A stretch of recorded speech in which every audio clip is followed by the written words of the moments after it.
कते दूर लागे यहाँ के नगरिया यो शिवा गुरु भेलै दुपहरिया। केते दूर लागे यहाँ के नगरिया यो शिवा गुरु भेलै दुपहरिया। भेलै दुपहरिया यो शिवजी भेलै दुपहरिया।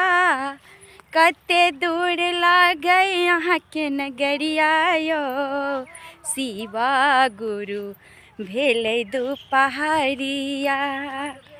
सुल्तानगंज से हम जल भर लायब।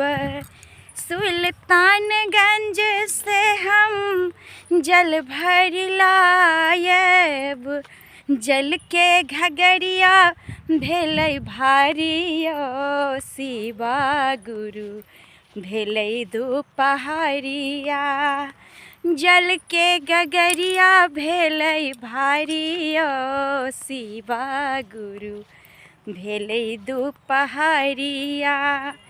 केते दूर लागे यहाँ के नगरिया यो शिवा गुरु भेलै दुपहरिया। सुइया पहाड़ से हम अक्षत कुट लायब। सुइया पहाड़ से हम अक्षत कुट लायब।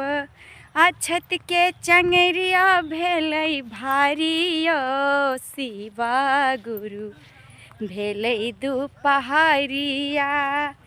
कते दूर लागे यहाँ के नगरिया यो शिवा गुरु भेलै दुपहरिया। भेलै दुपहरिया यो शिवजी भेलै दुपहरिया।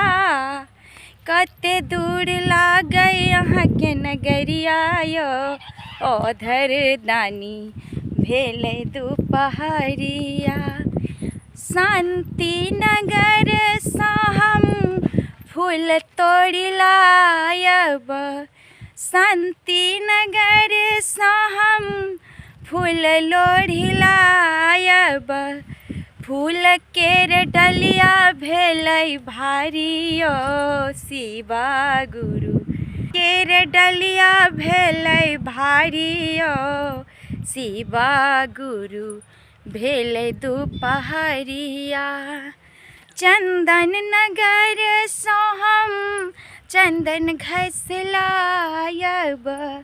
चंदन नगर से हम चंदन घस लायब। चंदन के कटोरिया भेलै भारी यो शिवा गुरु भेलै दुपहरिया। कते दूर लागे यहाँ के नगरिया यो शिवा गुरु भेलै दुपहरिया। भोला के नगरिया में लागल छै केबरिया। भोला के नगरिया में लागल छै केबरिया। केना हेतै बाबा दर्शन मायो शिवा गुरु भेलै दुपहरिया। कते दूर लागे यहाँ के नगरिया यो ओधर दानी भेलै दुपहरिया। तीन सूत के चाबी सा खोलबै केबरिया। तीन सूत के चाबी सा खोलब हम केबरिया। भय जेते भोला के दर्शन मायो शिवा गुरु भेलै दुपहरिया। कते दूर लागे यहाँ के नगरिया यो ओधर दानी भेलै दुपहरिया। तो अहाँ सबके जे छै एहि चैनल पर नीक नीक गीत सुने के मिलत, नीक नीक ब्लॉग हमर मिलत और शादी विवाह मुंडन सबके गीत जे छै अहाँ सबके सुने के मिलत। तो अहाँ सब जे छै सिमरन ऑफिशियल के सपोर्ट करू। एहि पर हर दिन जे छै हमर गाना सुने के मिलत, बहुत ही प्यारा प्यारा शिव गुरु के भजन, भोले बाबा के भजन, साथ में मस्ती मजाक के घर आंगन के ब्लॉग। और अहाँ सब जे छै बस अहाँ सब सपोर्ट करू।